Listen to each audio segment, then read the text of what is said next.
안녕하세요, 김쌤입니다. 잘 쉬셨나요? 이번에는 9월 기출문제 2교시 진행하도록 하겠습니다. 이론 시간이고요. 11번부터 20번까지 진행을 할게요. 자, 채찍 효과에 대한 설명으로 가장 적절하지 않은 것은 했습니다. 채찍 효과라는 건 뭐냐면요. 우리가 흔히 말하는 공급망의 하류에 해당하는 소매상에서 고객 수요가 공급망 상류에 해당하는 제조업체까지, 즉 연결이 되면서 수요가 왜곡된 거죠. 왜곡됐다. 그래서 이 왜곡 현상에 의해서 발생하는 게 불힙 또는 채찍 효과라 부른다. 그 채찍 효과에 대한 원인을 보시면 잦은 수요 예측, 그 다음에 로트 단위 주문 방식, 아마 교재에는 배치 단위라고 되어 있을 텐데 배치가 결국에는 로트입니다, 여러분. 가격 변동, 그 다음에 리드 타임 증가, 과도한 발주 때문에 채찍 효과가 발생했다. 그럼 이에 대한 대처 방안은 뭐가 있느냐? 공급망 전반에 걸쳐서 정보를 중앙 집중화하고요. 안정된 가격 구조, 그 다음에 수요의 변동폭을 조정하면 되고, 고객 공급자 간의 정보 공유, 그리고 정보 리드 타임, 흔히 말하는 리드 타임을 갖다 줄여주면 됩니다. 그리고 전략적 파트너십을 가지면 되겠다라는 게 되겠죠. 지금 여기에 해당되지 않는 건 했습니다. 1번 정보 공유한다, 맞고요. 수요의 변동폭을 조정한다, 맞고요. 중앙 집중화한다, 맞고요. 정보를 중앙 집중화해서 불확실성을 제거해 주는 거죠. 리드 타임은 그저 증가가 아니라 감소해 줘야 되겠죠. 단축시켜야 되겠다, 단축. 그래서 답은 4번이 되겠다. 자, 12번 QR이라고 나오는데, QR은 SCM 부분 중에서요, 하나의 그 영역이라고 보시면 됩니다. SCM 중에 우리가 흔히 말하는 원래 미국에서 그 패션 업계에서 시작된 SCM 형태를 QR이라고 불러요. 그래서 공급망이 상품 흐름을 개선하기 위해 소매업자, 제조업자의 정보를 공유하고 효과적으로 원재료를 보충하는 시스템이다. 그래서 이렇게 봐주시면 될 것 같고요. 가장 적절하지 않은 것, 상품 회전율을 높이고 이익을 증대시킬 수 있다, 맞고요. 정확한 수요 예측으로 유연성을 확보할 수 있다, 맞습니다. 소비 패턴 변화에 대응한, 결국에는 여기에 대응하기 위한 상품 구매 가능한 거죠. 잘 설명하고 있네요.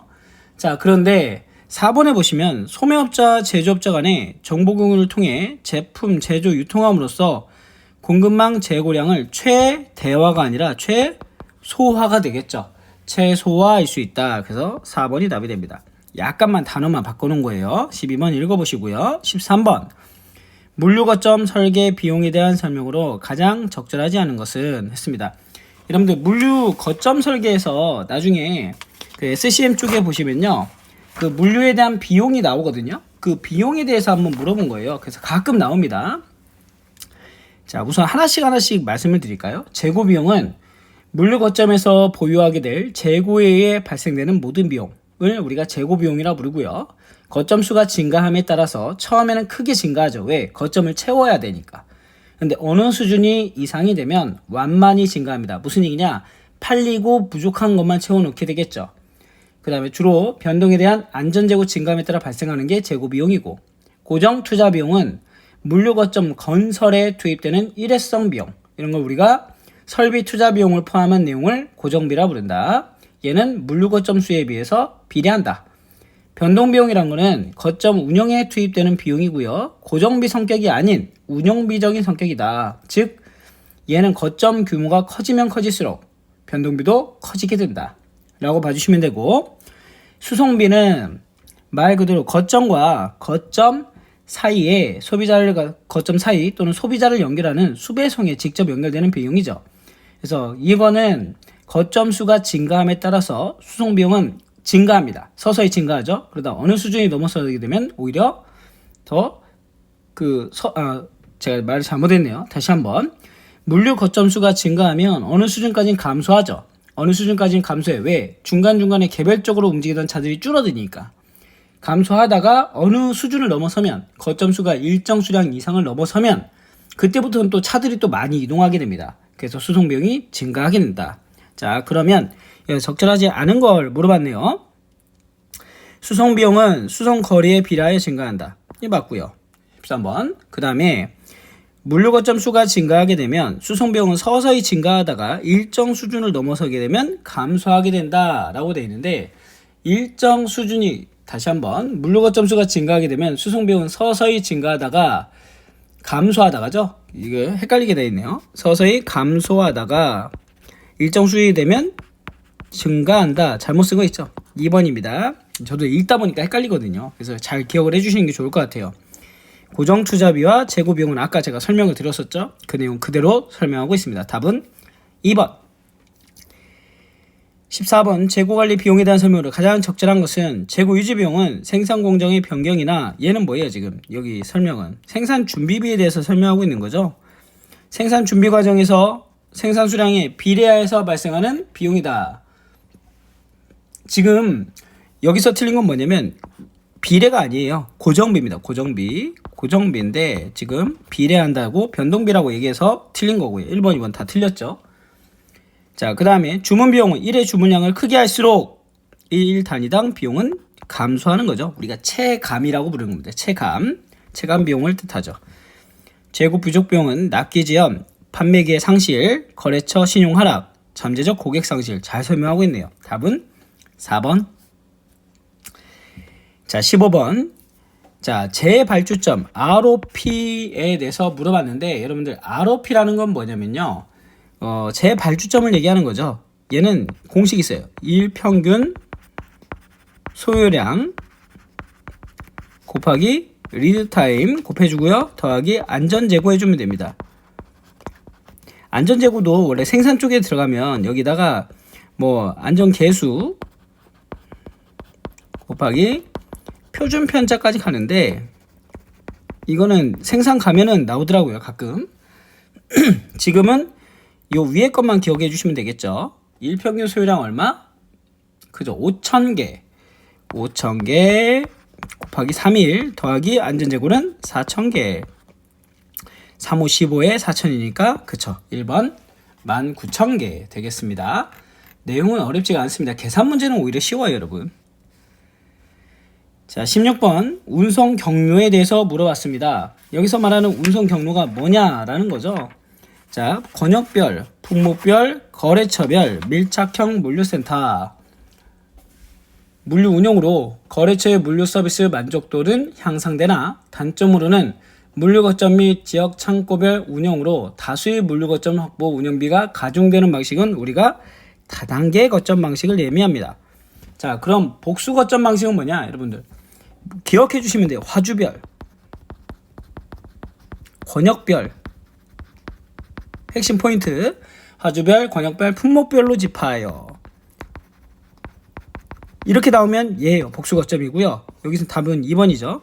공장 직송이란 건 뭐냐면, 직송은 화주로부터 바로 소비자에게 다이렉트로 간다는 거죠. 이게 직송 방식이고, 중앙 집중 방식은 딱 하나입니다. 뭐? 중앙에 단일 물류센터로, 단일 물류, 이렇게 나오면 얘란 얘기죠. 그래서 답은 2번이다. 이런 정의 문제들은 여러분들 기억을 잘 해주시고, 혹시나 1급을 도전하시는 분들은 얘가 결국엔 또 뭘로나 주관식으로 나오기 때문에 정의 부분을 좀 잘 기억해 주시면 됩니다. 자, 17번입니다. 구매 및 구매 관리에 대한 설명으로 가장 적절하지 않은 것은 했습니다. 구매는 생산과 판매 등 기업의 활동에 필요한 품목을 매입하는 활동이다. 잘 설명하고 있고요. 생산 및 판매에 관련된 활동을 지원하기 위한 용역은 구매 대상에 해당되지 않는다? 아니죠. 구매 대상이죠. 구매 대상에는 판매에 관련된 생산 및 판매에 관련된 활동을 지원하기 위한 용역도 들어가 있다는 거 꼭 기억을 해주시면 되겠습니다. 자, 17번은 기본적인 내용이라서 넘어가고요. 시장 점유율을 높이기 위한 경쟁 기업의 가격을 기준으로 가격을 결정하고자 한다. 고려 요소로 가장 적절하지 않은 것은, 경쟁 기업 가격 기준 방식에는 필요한 것들은 시장 점유율, 제품의 이미지, 제품의 경쟁력, 이런 걸 고려하는 거죠. 그래서 여기서 판매 이익은 들어가지 않습니다. 그래서 판매 이익보다는 경쟁 기업이 가격을 기준으로 전략적으로 판매 가격을 결정하는 게 우리가 뭐라 부른다? 경쟁 기업 가격 기준 결정 방식이라 부른다. 답은 1번. 자, 19번 제조 간접비에 대해서 물어봤습니다.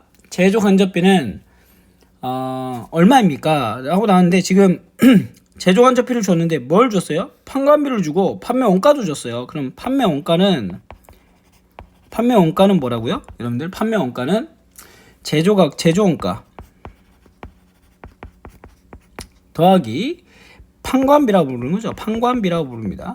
판관비라고 부르는 걸 해주면 되고, 제조 원가는 직접 제조 원가 더하기 간접이죠. 자, 그 다음에 직접 제조 원가는 재료비, 노무비, 경비죠. 자, 그러면 여기에 맞게 하나씩 볼까요? 직접 재료비 35,000원, 직접 노무비 15,000원, 직접 경비 10,000원. 자, 얘를 더하고 여기다 간접비 얼마? 제조 간접비 기억이라는 걸 더해주면 더해줬어요. 그럼 얘가 제조 원가가 된다고요. 이 제조 원가에다가 뭘 더하면은 판관비죠. 판관비를 더하면 판관비 얼마? 13,000원을 더하면 얼마가 되더라? 판매원가 80,000원이 되더라. 자, 그러면 얘 더하면 얼마예요? 60,000원. 73,000원이래. 73,000원. 즉 80,000원에서 얼마? 73,000원을 빼주면 되겠다. 답은 2번 7,000원 이렇게 되는 거죠. 공식을 좀 기억을 해주시고 풀어주면 된다. 자주 나온다. 자, 20번입니다. 20번 수의 계약에 의한 방식입니다. 자, 우리 공급자를 갖다가 선정할 때는 경쟁에 의한 방법이 있었죠. 그래서 이 경쟁에 의한 방법은 몇 개 있었어요. 그 중에서 여러분들이 아셔야 될 게, 지금 수의 계약 방식도 시험 문제에 자주 나오지만 경쟁에 의한 입찰 방식도 자주 나왔죠.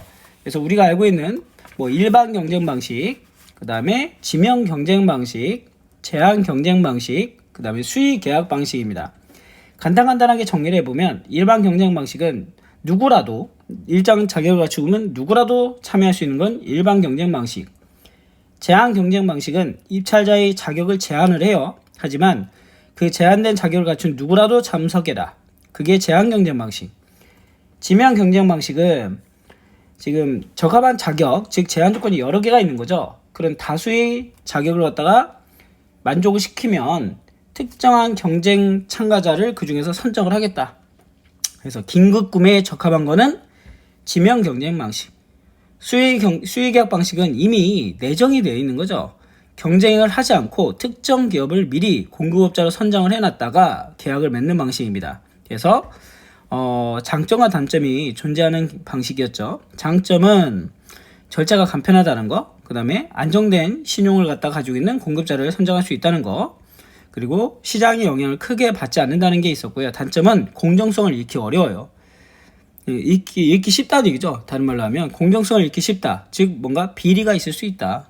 그리고 좋은 조건을 제시하는 다른 계약처가 있어도 거기랑 계약을 맺어야 되다 보니까 불공정이다 라는 게 있었습니다. 여기까지 한번 봐주시면 될 것 같습니다. 그래서 20번의 답은 지금 보시면은 그쵸, 3번이 되겠죠. 적절하지 않은 것은 불특정 다수인의 입찰 희망정을 모두 참여시킨다. 얘는 일반 경쟁 방식에 대한 설명입니다. 참고로 알아주시면 될 것 같습니다. 자, 2023년 9월 기출문제도 정리가 끝났고요. 실기에서 나머지 거 한번 정리하면서 마무리 지을 수 있도록 하겠습니다. 수고하셨습니다.